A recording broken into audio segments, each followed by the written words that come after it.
Jeremias 31, verso 35 diz assim: Assim diz o Senhor, que dá o sol para a luz do dia e as ordenanças da lua e das estrelas para a da noite, que agita o mar, bramando as suas ondas. O Senhor dos exércitos é o seu nome. Se falharem a lua, o sol, as estrelas, estas ordenanças diante de mim, diz o Senhor, deixará também a descendência de Israel de ser uma nação diante de mim para sempre. Eu pergunto para vocês, isso falhou? Porque eu vejo muito cristão falando não há mais nada para Israel. Você não conhece esse texto de Jeremias? Não, mas aqui lá em Mateus 20 está escrito que o reino foi dado a outro povo e etc. Mas você viu o contexto daquilo? Será que ficou só naquilo? Você vai ver tudo isso aqui, não se preocupe. Aqui ele é bem claro, se o sol e a lua parassem de funcionar, ele também abandonaria Israel. Perguntou, eles pararam de funcionar? Então pronto, pessoal. Existe um endurecimento, um tempo, o tempo dos gentios. Depois do tempo dos gentios, o que ia acontecer? Vocês vão saber. Verso 37. Assim disse o Senhor: se puderem ser medidos os céus lá em cima, e sondados os fundamentos da terra cá embaixo, também eu rejeitarei toda a descendência de Israel, por tudo quanto fizeram, diz o Senhor. Eu te pergunto, isso é possível? Então pronto, pessoal, não venham falar que não há mais nada para Israel. Isso é mentira. Aqui é bem claro ao dizer que ele nunca rejeitaria o seu povo se obedecesse. Eis que vem dias, diz o Senhor, em que esta cidade será reedificada para o Senhor, desde a torre de Ananel até a porta da esquina.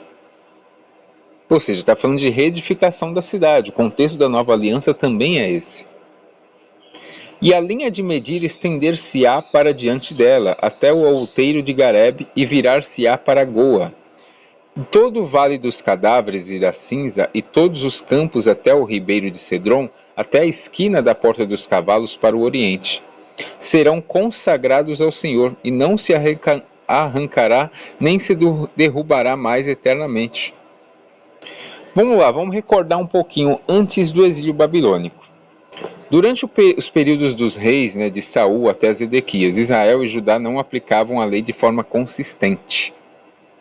Características principais. A lei existia como se vê em Deuteronômio, Êxodo, Levítico, mas era pouco conhecida e raramente obedecida.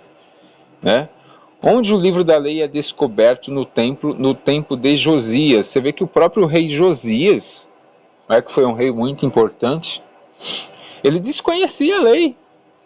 O pessoal não tinha acesso. Você vê lá que Josias ele rasgou as vestes quando encontrou o livro da lei e viu que o povo estava fazendo as coisas erradas. O culto se fazia em vários altares e colinas, o que era proibido pela lei. Havia idolatria misturada com o culto. Você tem até os textos de Jeremias, de Reis. O sacerdócio e as festas eram praticados, mas sem centralização e nem rigor ritual. Você vê que o povo tinha a lei, mas o povo não obedecia, e a maior parte do povo não tinha acesso. Ou seja, a lei era mais ideal do que prática, e a sociedade vivia uma mistura de religião popular e elementos da Torá. Agora, durante o exílio, o que acontece? Com a destruição do templo e o cativeiro na Babilônia, os israelitas ficaram sem altar, sacrifício e sacerdócio atuante. O que mudou nesse período? Sem templo, surgiu a necessidade de preservar a fé sem sacrifícios.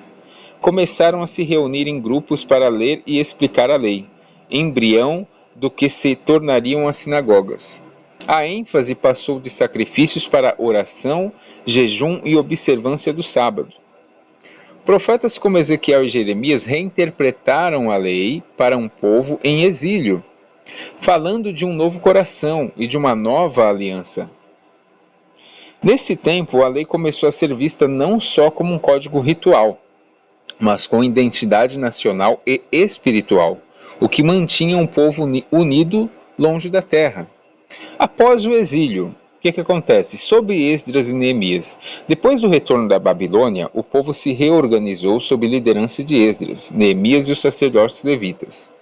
Principais mudanças e reformas: a leitura pública e explicação da lei, né? A gente leu isso daqui. Separação dos casamentos mistos, houve uma reinterpretação da pureza, e não apenas ritual, mas étnico-religiosa. ênfase no sábado e nas festas, né? O sábado tornou-se sinal forte da identidade judaica, pois marcava o povo como diferente das nações. E centralização definitiva da lei. A Torá passou a ser a autoridade máxima, substituindo reis ou profetas como centro na vida nacional. Resultado, nasce o judaísmo pós-exílico, que já não é apenas a religião do templo, mas também da Torá, da sinagoga e da identidade cultural. Agora a gente vai ver, pessoal, mudanças, né, no período pós-exílio, no Segundo Templo. Né, o pessoal fala muito de 613, mas boa parte dessas 613 caíram, né, porque com o Segundo Templo não tinha mais a questão da Arca da Aliança, que era uma ordenança antigamente, dos terafins. Então muita coisa se mudou.